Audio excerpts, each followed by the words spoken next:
Mga kamitsay, ang sunod na kwento ay ang pagbabago.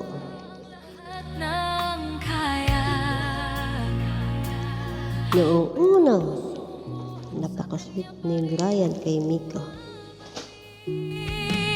Bakit hindi Ngunit habang tumatagal ang kanilang pagsasama, mahalin napansin ni Mika na nagbago ang kanyang asawa.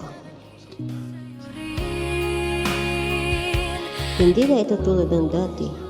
sumuko habang Hindi na rin madalas mag-usap.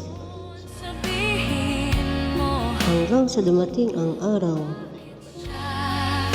na napagod na si Mika kung sakali at pinili niyang lumayo. sa kanya nandito pa rin akong umaasa. Mga kamitsay, Di ko man hilingin sa tingin ninyo, ako normal lang ba na magbago ang isang tao man mong totoo. sa relasyon? Bakit hindi ako yung minahal mong buong puso? Bakit siya pa samantalang ako ang totoo? Mga kamitsay, nakarelate ba kayo sa kwentong ito? Asang magbago ka?